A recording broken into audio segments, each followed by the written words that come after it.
bien, queridos hermanos, ya llegando al final de la carta a los Colosenses, pero no al final de esta serie, ¿ya? Pero llegando al final de la carta a los Colosenses, acabamos de leer en Colosenses capítulo 4, del 7 al 18, o sea, literalmente los últimos versículos de la carta a los Colosenses, una sección no breve, en la cual Pablo básicamente se dedica a enviar saludos, recomendar personas, ¿cierto? Y hablar sobre esta comunidad del pueblo de Dios. Así que de eso vamos a hablar hoy. Hoy vamos a hablar al respecto de los compañeros en el camino que Cristo nos da. Los compañeros que Cristo nos da en este camino de hacer su voluntad. Y por eso vamos entonces a releer, quiero invitarlos, vamos a leerlo por segunda vez, ¿sí? Pero los invito a que leamos de nuevo los versos 7 al 18, ¿bien? Del capítulo 4 de Colosenses. Nuestro querido hermano Tíquico, fiel servidor y colaborador en el Señor, les contará en detalle cómo me va. Lo envío a ustedes precisamente para que tengan noticias de nosotros y así cobren ánimo. Va con Onésimo, querido y fiel hermano, que es uno de ustedes. Ellos los pondrán al tanto de todo lo que sucede aquí. Aristarco, mi compañero de cárcel, les manda saludos, como también Marcos, el primo de Bernabé. En cuanto a Marcos, ustedes ya han recibido instrucciones. Si va a visitarlos, recíbanlo bien. También los saluda Jesús, llamado el Justo. Estos son los únicos judíos que colaboran conmigo en pro del reino de Dios y me han sido de mucho consuelo. Les manda saludos Epafras, que es uno de ustedes. Este siervo de Cristo Jesús está siempre luchando en oración por ustedes, para que plenamente convencidos se mantengan firmes, cumpliendo en todo la voluntad de Dios. A mí me consta que Él se preocupa mucho por ustedes y por los que están en Laodicea y en Hierápolis. Los saludan Lucas, el querido médico, y Demas. Saluden a los hermanos que están en Laodicea, como también a Ninfas y a la iglesia que se reúne en su casa. Una vez que se les haya leído a ustedes esta carta, que se lea también en la iglesia de Laodicea y ustedes lean la carta dirigida a esa iglesia. Díganle a Arquipo que se ocupe de la tarea que recibió en el Señor y que la lleve a cabo. Yo, Pablo, escribo este saludo de mi puño y letra. Recuerden que estoy preso. Que la gracia sea con ustedes. Compañeros que Cristo nos da en el camino. De eso vamos a hablar hoy día. Estos compañeros de jornada que Cristo nos da. Me cuesta no acordarme de la comunidad del anillo. Frodo, ¿cierto? Con su compañero ahí fiel, con Sam Gamgee, con sus amigos Merry y Pippin, pero no eran solo hobbits, ¿cierto? Habían también humanos, ¿cierto? Hombres. Estaba allí Boromir, estaba allí Aragorn, ¿cierto? Había un elfo, ¿cierto? Un enano, un mago, ¿cierto? Que los acompañaba. Todos ellos conformando una comunidad, tan diversos, de lugares tan distintos, conformando una comunidad. Es inevitable pensar que Tolkien, de alguna manera tal vez indirecta, pero bastante clara, en base a su propio cristianismo, ¿cierto?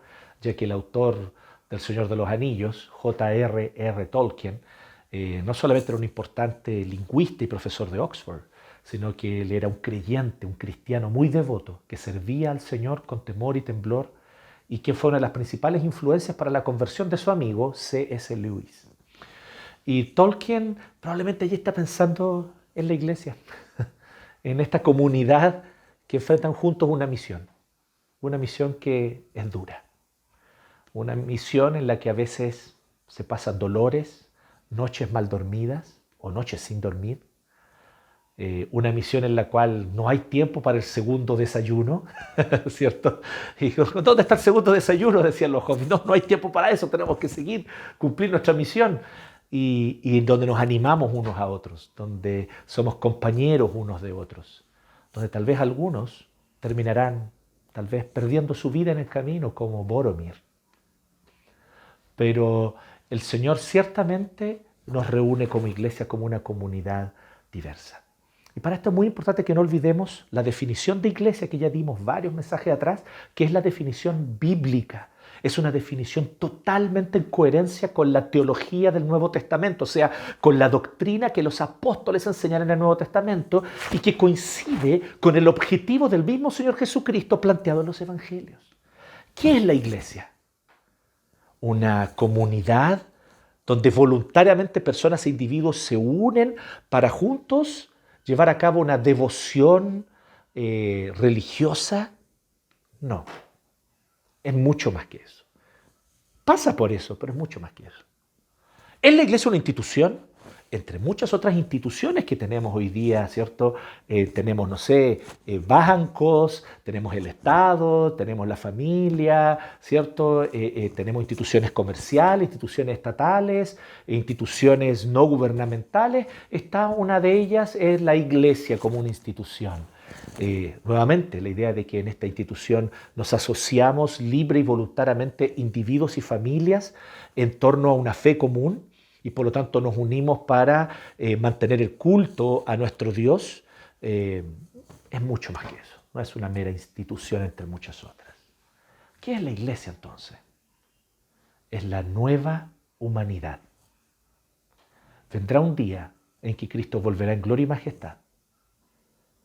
Él hará una nueva creación y solo los que han creído en Él, solo el pueblo que Él escogió, de toda tribu, lengua y nación, gobernarán con Él, reinarán con Él en esta nueva creación, habitarán esta nueva creación junto con Cristo para hacer su voluntad bajo el dominio amoroso, perfecto y justo del Rey de Reyes, Jesucristo. Y entonces esta nueva creación sin pecado, sin corrupción, sin las consecuencias del pecado y de la caída, por eso no va a haber enfermedad, por eso no va a haber muerte, porque no van a estar más las consecuencias de la caída. En esa nueva creación, nosotros habitaremos con Cristo eternamente y seremos entonces los que gobernaremos con Cristo esa nueva creación eternamente. Esa es la iglesia. La iglesia, por lo tanto, es la nueva humanidad. Que mientras tanto estamos aquí, entre este ya y todavía no. Aún en este ámbito presente, donde aún el pecado y la muerte están haciendo estragos y donde aún los efectos dañinos de la caída lo afectan todo. Enfermedades, dolores, decepciones, ciertamente lo peor de todo, nuestro propio pecado, el de cada uno de nosotros. Y todo eso lo cargamos y somos creyentes, creemos en Cristo. Fuimos salvados por su gracia, todo porque Él nos escogió antes de la fundación del mundo. Por su gracia hemos sido redimidos. Él nos dio el don de la fe, por el cual hemos creído en Jesucristo y hemos sido justificados. Y estamos siendo santificados para su gloria. Pero ¿quiénes somos al fin y al cabo? Una nueva humanidad que heredará esta tierra. Eso es la iglesia. Eso es la iglesia, que al final de los tiempos heredaremos la tierra, heredaremos el planeta Tierra, para cuidarlo, ya no más movidos por las ambiciones pecaminosas que hoy lo destruyen. Lo gobernaremos con un cuidado amoroso, donde ciertamente cuidaremos de la creación, no la destruiremos, ni la contaminaremos, ni la terminaremos devastando como hoy día se está ocurriendo. Todo eso va a ocurrir, ¿cierto?, cuando Cristo vuelva. Y hoy el Señor ya nos puso aquí en este mundo. Pero como decía, estamos entre un ya y un todavía no. Todavía no se cumple la consumación de todas las cosas. Ya somos salvos, ya somos sus hijos, ya somos el nuevo pueblo de Dios. Ya tenemos esta identidad. Pero todavía no se consuma. Por lo tanto, somos el pueblo de Dios, la nueva humanidad, aún con nuestros pecados. Yo te decepciono a ti. Tú me decepcionas a mí. Nos decepcionamos mutuamente porque el pecado habita en nosotros. Nos fallamos con actos, con actitudes, con palabras, con omisiones. Nos dañamos de manera negligente, descuidada o a veces alevosa a propósito. El pecado aún habita en nosotros. Nos enfermamos, nos cansamos, nos agotamos, nos deprimimos. La ansiedad en momentos parece poseernos y llevarnos como una ola gigante que no podemos hacer nada contra ella. Aún las consecuencias de la caída están. Pero estos vasos de barro que somos nosotros, cargamos dentro el tesoro más precioso de toda la historia de la humanidad, la fe en el Salvador y Redentor del mundo. Y por lo tanto somos llamados a cumplir una misión, a proclamar la buena noticia de salvación en Cristo, a extender con amor, gracia, compasión, servicio, perdón, a extender el amor, a demostrar que el poder del Espíritu Santo hace nuevas todas las cosas, a demostrar que por el poder del Espíritu Santo el Señor quiere hacer nuevas todas las cosas, hacer un testimonio vivo hoy aquí en este mundo de la realidad futura que vendrá cuando Cristo vuelva en gloria y majestad. Eso es la iglesia, la nueva humanidad. Y por lo tanto, cuando Pablo habla aquí de la iglesia, Pablo, y aquí al comentar, hablando de hermanos que él recomienda, etc., él nos habla de distintos tipos de hermanos. Y yo quiero simplemente llamarte la atención hacia los distintos tipos de personas con las que nos encontramos en el camino, que son regalos de Dios para nosotros. Son regalos de Dios. Así lo trata Pablo, así lo considera Pablo y así es el tono con el cual habla Pablo. Cada uno de estos hermanos que él menciona son para él un don de Dios, para su vida y para la iglesia y para la extensión del reino. Pero son hermanos muy diversos. Entonces yo quiero que consideres con qué nos encontramos. ¿Cuáles son estos compañeros en el camino que Cristo nos da? ¿Qué compañeros son estos? ¿Qué tipo de compañeros? Y aquí no pretendo hacer una lista exhaustiva, pero a partir de este texto, o sea, no es una lista completa. Tú puedes tal vez mencionar otro tipo de hermanos y hermanas que Dios nos pone en el camino a la luz de otros textos bíblicos. Pero a la luz de este texto bíblico quiero destacar algunos, unos pocos. El primero de todos, lo primero que nosotros nos encontramos en el camino son hermanos a quienes recomendar. ¿Con qué compañeros nos encontramos en el camino? ¿Cierto? Nos encontramos con compañeros a quienes recomendar. Menciona y parte por Tíquico, a quien claramente la iglesia de Colosas no conocía, pero Pablo lo recomienda.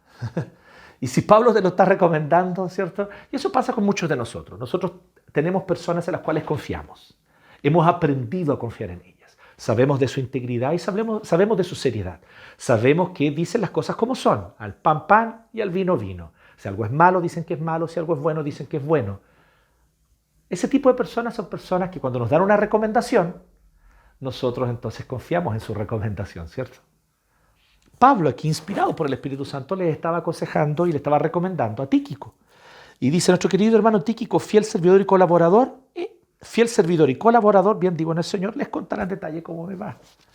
Entonces, le está recomendando a alguien, reciban a Tíquico, ¿cierto? Lo envía a ustedes precisamente para que tengan noticias de nosotros y así cobren ánimo. Así que este es alguien a quien recomienda. Nosotros encontramos en el camino personas a quienes recomendar. Nos vamos encontrando con distintos hermanos y hermanas que comparten esta misma fe. Y nos damos cuenta que los podemos recomendar. Que son personas que podemos recomendar a otros para hacer un aporte, para hacer una diferencia.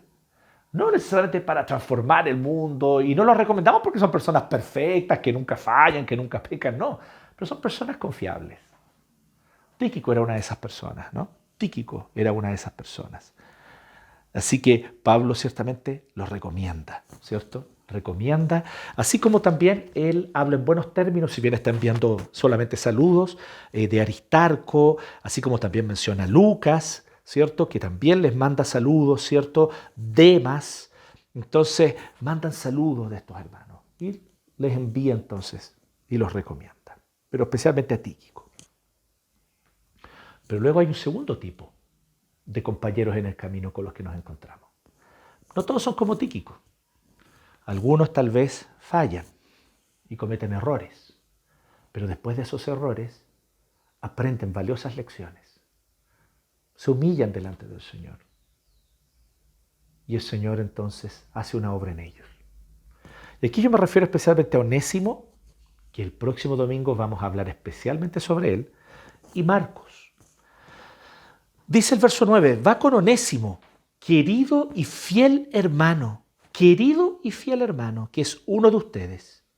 Ellos los pondrán al tanto de todo lo que sucede aquí. Esta carta, dos personas la llevaban, Tíquico y Onésimo. Llevaban este rollo, porque recuerden que en ese tiempo se escribía en rollos, y llevaban este rollo a la iglesia de Colosas. Tíquico iba con Onésimo. ¿Y quién era Onésimo?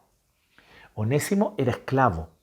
Había sido un esclavo de uno de los líderes, probablemente uno de los presbíteros tal vez de la iglesia de Colosas, que se llamaba Filemón. ¿Y qué ocurre con Onésimo? Onésimo había huido de la casa de Filemón, lo cual en algunos contextos, incluso según cuán grave fuera la situación en el Imperio Romano, implicaba pena de muerte. Huir del amo, huir, arrancar, ¿no? Salir sin permiso y huir del amo, podía ser motivo de pena de muerte o, como mínimo, de azotes públicos, ¿ya? Azotes públicos para que sirviera también de lección a otros. Vamos a hablar sobre eso el próximo domingo. ¿De dónde están todos estos detalles? De la carta a Filemón. La carta a Colosenses, el rollo de la carta a Colosenses, iba junto con otro rollo, la carta a Filemón, que está un poquito más adelante que el Nuevo Testamento. Esas dos cartas iban juntas y las llevaban Tíquico y Onésimo a la iglesia de Colosas.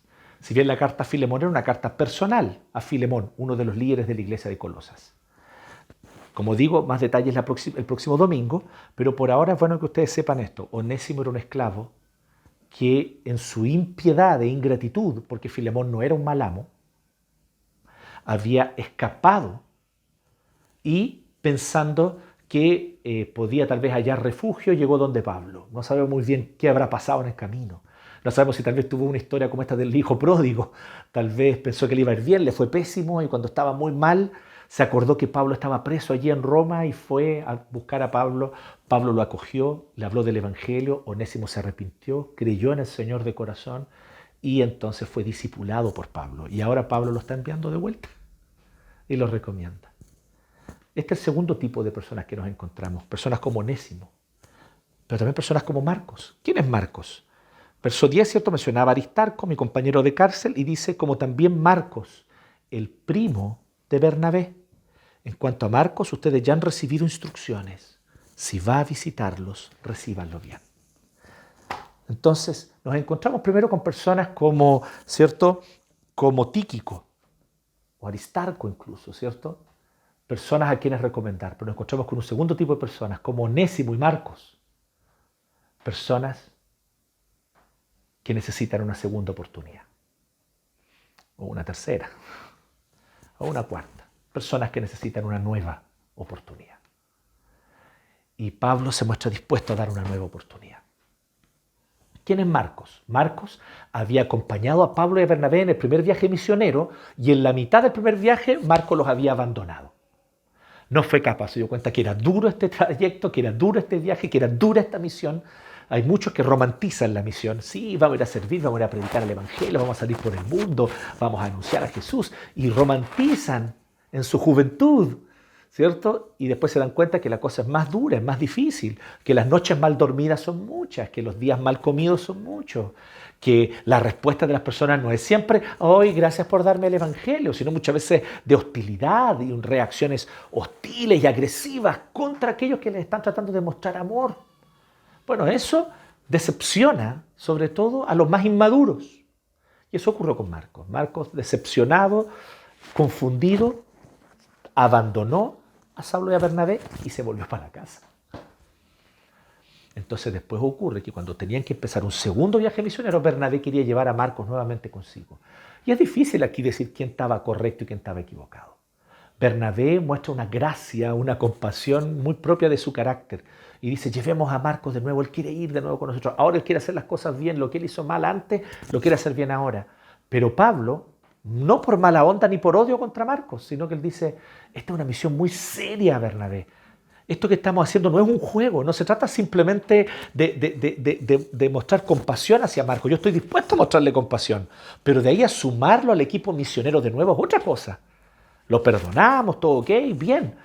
Pero antes de sumarlo al equipo misionero, él tiene que mostrar que realmente ha madurado y tal vez no dio los suficientes frutos. No hemos visto frutos de esa madurez aún y yo no lo quiero sumar de nuevo a un equipo donde después, de nuevo en la mitad del camino, él nos termine abandonando. Así que no. Y hubo una discusión y un desacuerdo no menor, dice la Biblia, entre Pablo y Bernabé por causa de Marcos. Entonces Bernabé tomó a Marcos y se fue a predicar por otro camino y Pablo entonces fue con otros hermanos, con Silas y otros, por otro camino a predicar. Esto había ocurrido unos años antes. Ahora Marcos demostró madurez, trabajó junto a Bernabé y ahora es colaborador de Pablo de nuevo. Y Pablo entonces les recomienda, le dice, si Marcos los va a ver, recíbanlo bien. Así que hay personas como Onésimo o como Marcos que necesitan una nueva oportunidad. Y tal vez allí estás tú. Tal vez allí estoy yo. Necesitamos una nueva oportunidad. ¿Se esperaba algo de ti? ¿O se esperaba algo de mí? No di el ancho. No fui capaz. Pero ¿sabes qué? No quiero abandonar este camino. No soy de los que se le da media vuelta y le da la espalda a Cristo y se va a perseguir otras metas y objetivos en el mundo. Hay muchos que abandonan y se van y ya no vuelven más. Le dan la espalda a Cristo. Pero hay muchos que fallan, que tropiezan, pero quieren seguir. Y yo sé lo que pasa. Todos nosotros lo hemos visto. Arrugamos la nariz frente a estas personas.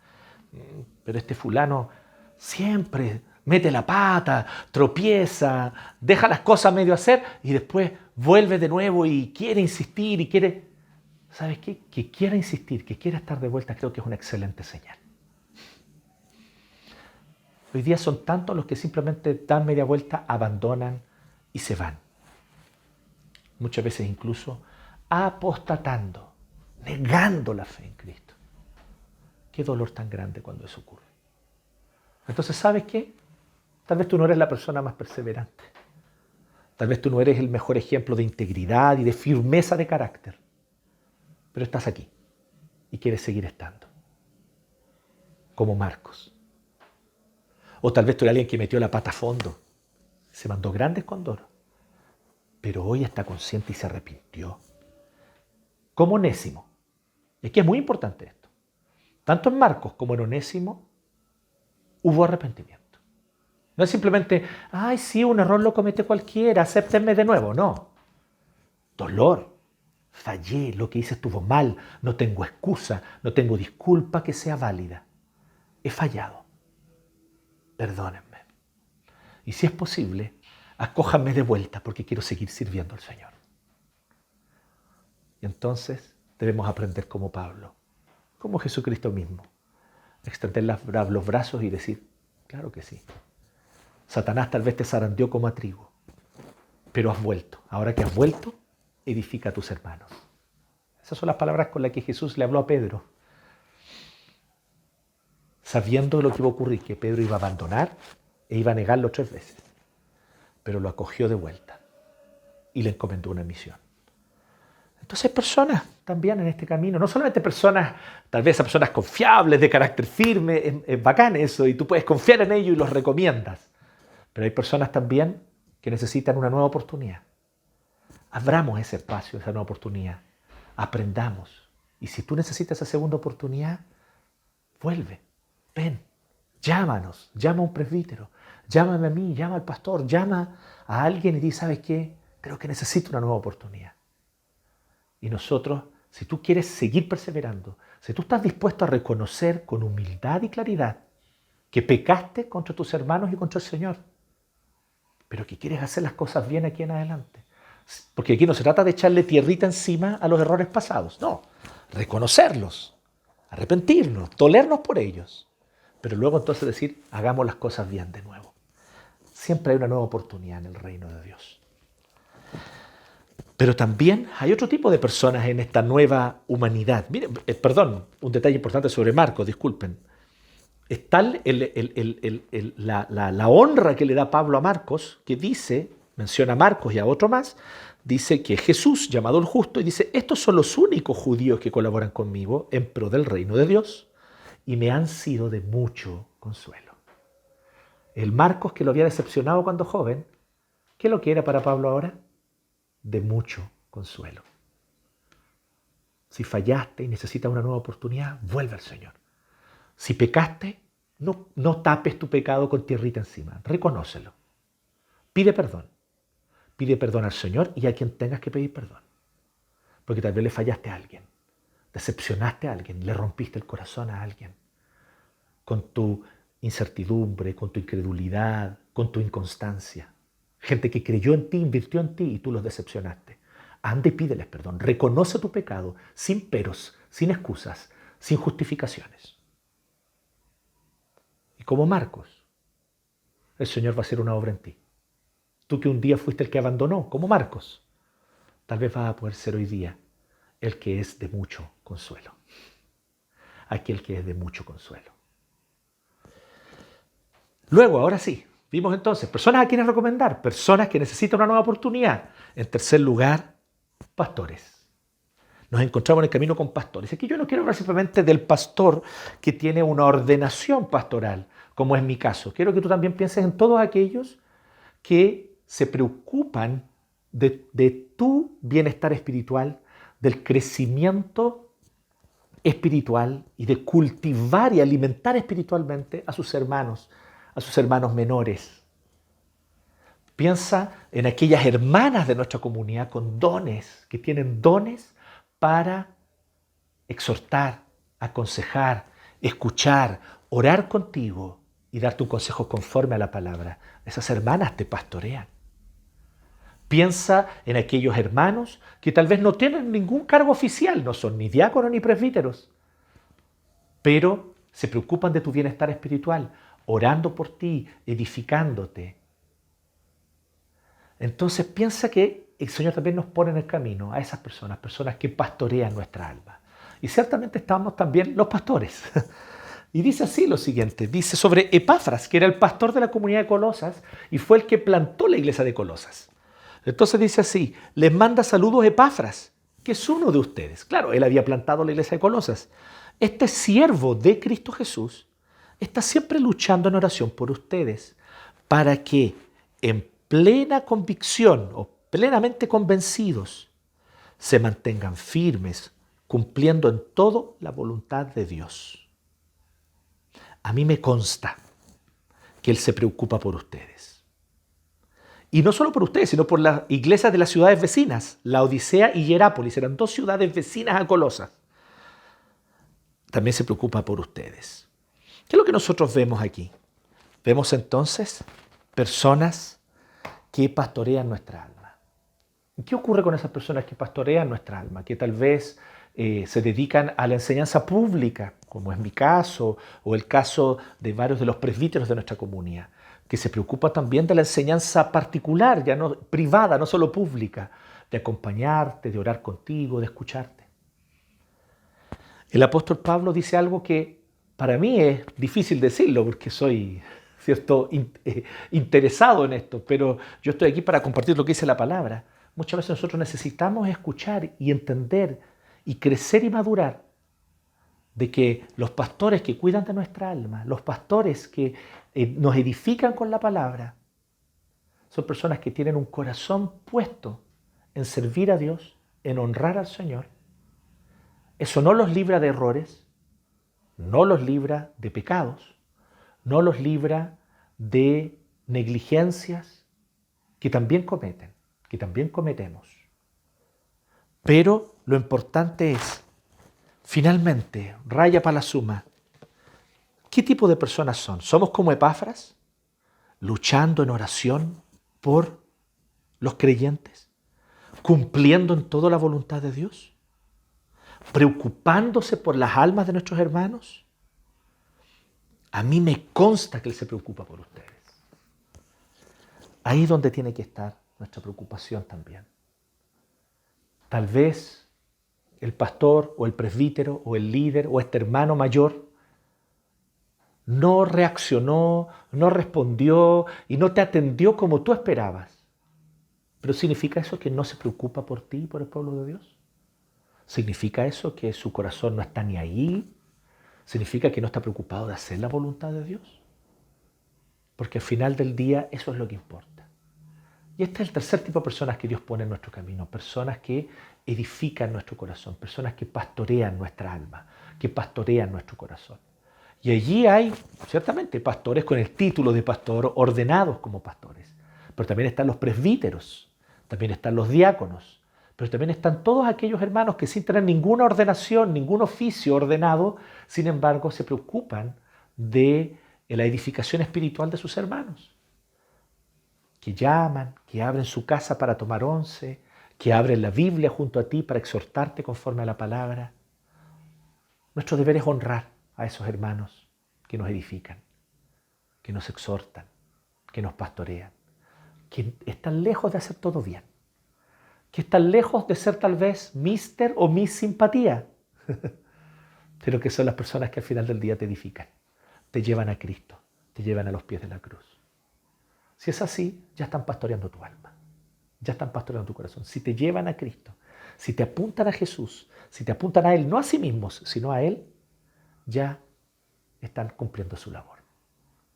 Entonces nuestro deber es honrarlos. Y todos nosotros tenemos gente que nos pastorea. Yo soy pastor, pero tengo hermanos mayores en la fe que me pastorean, que me edifican, con quienes yo puedo compartir una lucha, un motivo de oración. Que pueden venir aquí a mi casa y orar conmigo y con mi familia. Entonces, ¿tienes tú personas que pastorean? Hónralos. En cuarto lugar, nosotros vemos también a mujeres que sirven al Señor. Y yo quiero aquí destacar esto porque no es algo menor. Dice el verso 15, saluden a los hermanos que están en la Odisea, como también a Ninfas, una mujer, una dama, y a la iglesia que se reúne en su casa. En este siglo I, en el contexto del Imperio Romano, ya existían varias mujeres. No era algo tan ampliamente común, pero era relativamente extendido el hecho de que había mujeres que por viudez o por la razón que fuese, ellas, pero generalmente la viudez, terminaban siendo las señoras de la casa. Vimos ya hace 1 o 2 domingos atrás, ¿cierto? Hace un par de domingos atrás, vimos cómo era la casa romana. Que en la casa romana no solamente se vivían las relaciones familiares, sino también las relaciones comerciales y laborales. Porque en la casa se trabajaba, en la casa se llevaban a cabo los oficios. Y aquellos que se dedicaban al comercio, comerciaban desde la casa. Por lo tanto, en la casa había toda una estructura relativamente compleja, donde habían siervos, donde habían jornaleros, que debía ser administrada por un señor de la casa. Ya en el siglo I, en este tiempo del Imperio Romano, habían casas que eran gobernadas por señoras de la casa. No por un señor de la casa, sino por una señora. Este es el caso de Ninfas. Hay otras mujeres más mencionadas en el Nuevo Testamento que tienen un carácter similar, como Damaris o Damaris en Atenas. Eran personas, eran mujeres que generalmente por razón de viudez se habían quedado a cargo de todos los negocios y mostraban, sin duda alguna, como ocurre con nuestras mujeres siempre hasta el día de hoy, esto no es solo el siglo I, hasta el día de hoy, mostraban amplia capacidad para llevar a cabo todas las labores que llevaban a cabo sus maridos antes de fallecer y lo hacían tan bien o incluso mejor. Y así entonces está el caso de Ninfas, una mujer señora de casa, pero que además había creído en Cristo, había recibido al Señor en su corazón. Y por lo tanto, como mujer creyente en Cristo, ahora no solamente era la señora de una hacienda, administrando todo, gobernando su casa, sino también era una mujer que ahora abría su casa para que yo hubiese una iglesia. Qué tremendo, qué ejemplo de mujer. Y así como está Ninfas, está Damaris, así también está Febe, diaconisa de la iglesia de Cencrea, nos dice Romanos capítulo 16. Así nosotros vemos ejemplos de mujeres sirviendo. No es casualidad que en el libro de Hechos se nos hable de Priscila y Aquila, su esposo, siempre mencionándola a ella primero, porque era ella la que de alguna manera llevaba la voz cantante en cuanto a la función y al deber de enseñar y proclamar y predicar. Entonces en el camino también nos encontramos con mujeres que aportan en el reino de Dios con sus dones invaluables y que son parte de la construcción por igual con los varones en el reino de Dios. Sabemos, y esto lo podemos exponer en otro momento con más detalle más adelante, con respecto a quiénes deben ser ordenados para gobernar y también en el caso de esposo y esposa, quién debe gobernar la casa, ¿cierto? En el caso de Priscila y Aquila no te quepa duda que era Aquila quien era cabeza de ese hogar sobre Priscila y sobre sus hijos. Pero en el momento de servir en el ministerio, los principales dones los tenía Priscila y por eso ella siempre era mencionada antes.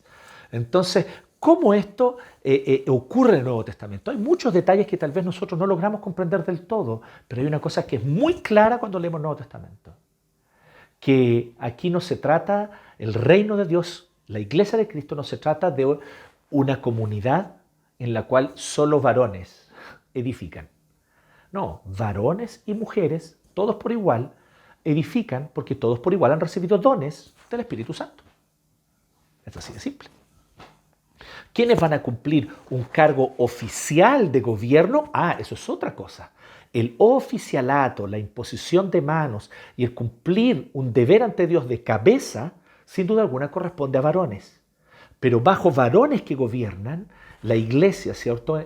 Oficiales como presbíteros y pastores, hombres y mujeres por igual, debajo de esta autoridad, hombres y mujeres por igual, somos llamados a ejercer nuestros dones.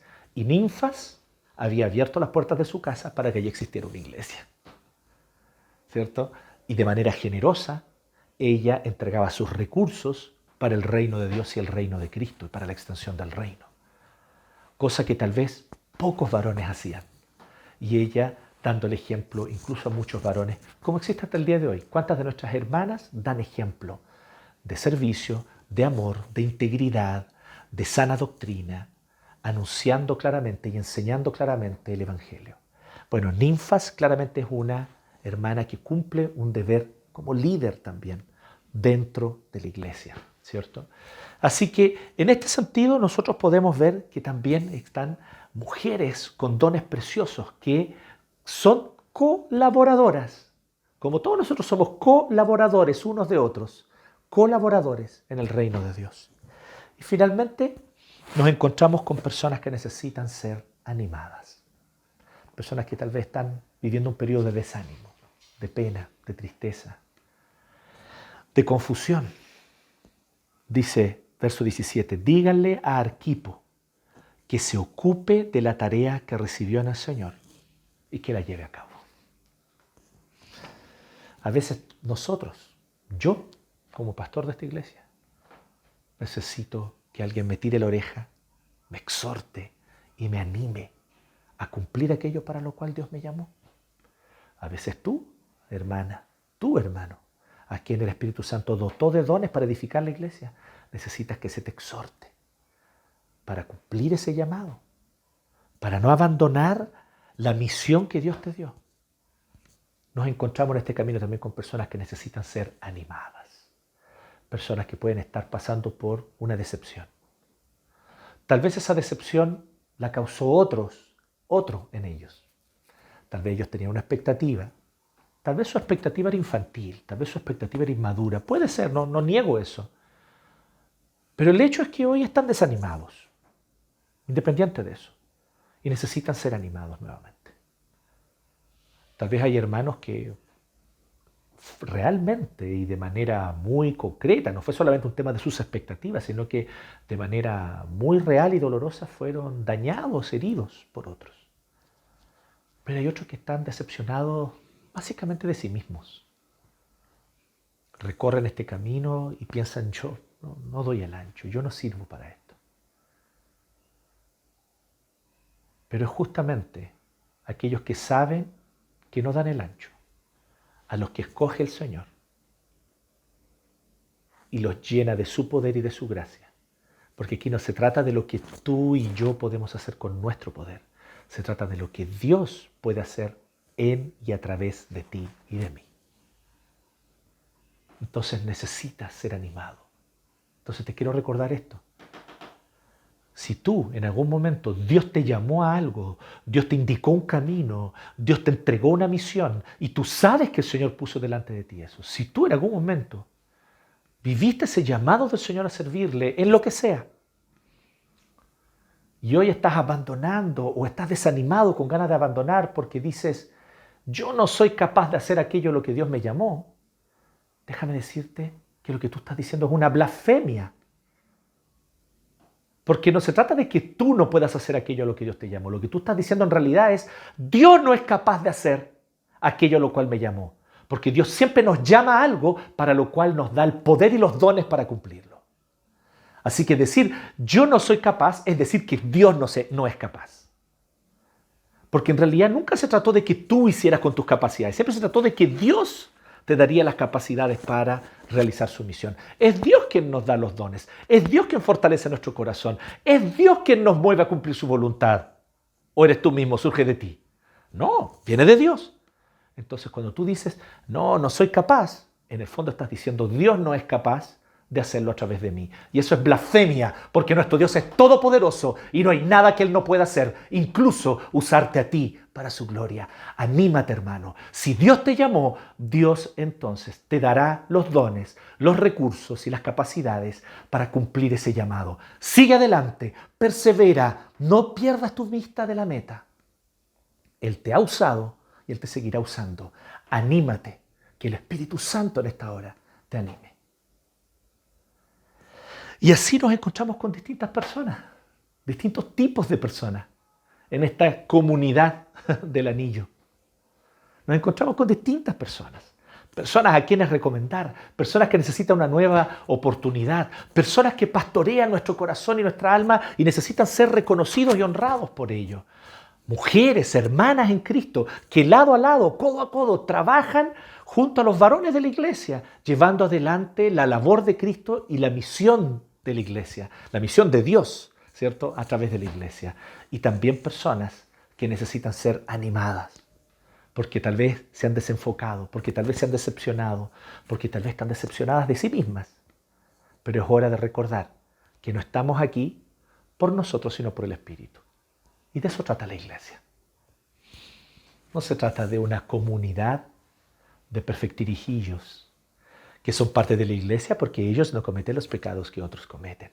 Aquí están las personas buenas, las personas de bien, no como allá afuera, fuera de la iglesia están todas las personas malas. No, no es así. Aquí estamos los más malos, los más inconstantes, los más duros, de corazón y de cerviz. Aquí estamos. Aquellos que tenemos más tendencia a olvidarnos del Señor y dejarlo a un lado. Pero el Señor nos escogió por gracia y nos hizo parte de su pueblo. Y somos llamados a llevar adelante esta misión como cuerpo. Aquí no hay llaneros solitarios que salen, ¿cierto? Ay, oh, Silver, y se van, ¿cierto? Y van como llaneros solitarios ahí a ser justicieros por sí mismos. La misión es una labor comunitaria. La misión es comunitaria. La misión se cumple a través del cuerpo de Cristo y mediante el cuerpo de Cristo, con el cuerpo de Cristo. Quien se sale del cuerpo de Cristo se sale de la misión de Dios. Sé parte del cuerpo. Mantente en el cuerpo. Únete más al cuerpo. Estrecha más los lazos con el cuerpo. Para que juntos como cuerpo sirvamos a Dios, sirvamos a Cristo, cumplamos su misión. En esta diversidad que somos, en este camino donde nos decepcionamos unos a otros, en este camino donde nos fallamos, pero donde aprendemos también a perdonarnos y seguimos caminando juntos. Que el Señor nos bendiga y nos guíe a hacer su voluntad.